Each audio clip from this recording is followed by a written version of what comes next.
On selling a product at rupees 360, shopkeeper makes a loss of 10%. Find the selling price at which he makes a profit of 30%. एक दुकानदार को वस्तु 360 रुपये में बेचने पर 10% की हानि हो रही है, उसे 30% का लाभ लेना है, तो आप बताइए कि विक्रय मूल्य क्या रखना चाहिए।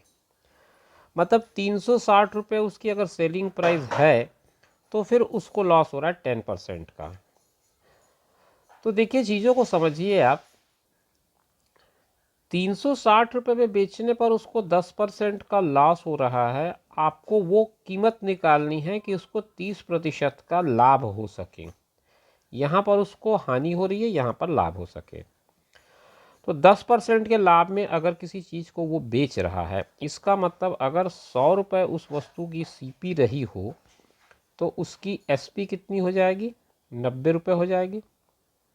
ठीक है, तो 90 रुपये में अगर वो बेच रहा है जिसका सीपी 100 रुपये है, तो उस हिसाब से आप अगर कैलकुलेट करना चाहें तो मार्जिन जो होना चाहिए वो 10% लाभ का इधर और 30% लाभ का इधर और 10% नुकसान का इधर, दोनों तरफ से उसको कवर करना है। अब आप क्या करिए कि कॉस्ट प्राइस को 100 पे फिक्स कर दें। एक कंडीशन आपने सेलिंग प्राइस में रखी है 10% लॉस की, तो 90 रुपीज़ हो गया। दूसरी कंडीशन आपने रखी है 30% प्रॉफिट की, तो वो 130 रुपये हो गया। ये प्लस वाला मामला है, ये माइनस वाला मामला है। अब इसका एक सिंपल सा यूनिटरी बनाइए कि अगर आप 90 रुपये में बेचते हैं तब ये 360 बनता है, आपको बेचना 130 में है तब ये कितना बनेगा।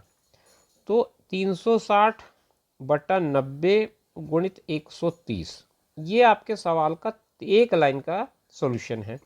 आप इसे बिल्कुल आसानी से कैंसिल कर लीजिए। 9 चौक 36 और 13 और 4 का गुणा करेंगे, 13 चौक 52, 520 रुपये आपके सवाल का आंसर आएगा। ऑप्शन सी में ये ऑप्शन दिया हुआ है। ये एक आसान और कम समय लेने वाला विधि है, आप इसको आसानी से प्रयोग कर सकते हैं। इसमें बहुत ज़्यादा आपको कॉन्सेप्ट को भी समझने की ज़रूरत नहीं है। अदरवाइज़ आप पूरा फार्मूला के साथ जा करके सीपी एसपी अलग अलग निकाल करके भी कर सकते हैं। दो अलग अलग कंडीशन में 2 बार चीज़ों को कैलकुलेट कर सकते हैं। मगर अगर आप शॉर्टकट में जाना चाहें तो आप इस विधि को आराम से इस्तेमाल कर सकते हैं। आप चाहें तो इसे ट्रेडिशनल मैथमेटिक्स के मेथड से भी जा सकते हैं, जो आप स्कूल कॉलेज में यूज़ करते हैं उसको, तो मैं उस तरीके से भी आपको बता देता हूँ चीज़ों को। इसमें आपको दुकानदार को एक वस्तु 360 रुपये में बेचने पर, मतलब सेलिंग प्राइस दिया है, तो सबसे पहले आप कॉस्ट प्राइस निकाल लें। कॉस्ट प्राइस के लिए आपके पास फार्मूला है, cost price is equal to 100 upon 100 minus loss percent into SP.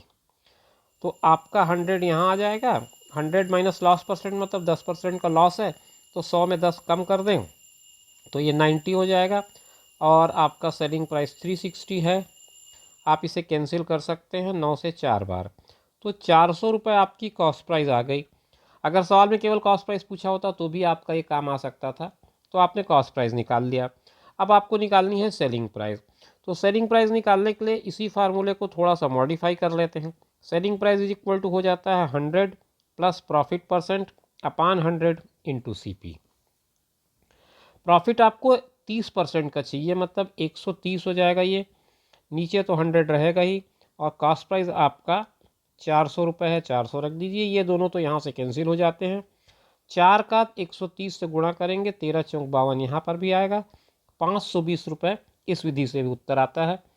तो आप अगर कंफ्यूज हैं कहीं पर तो आप ये ट्रेडिशनल मेथड को भी इस्तेमाल कर सकते हैं।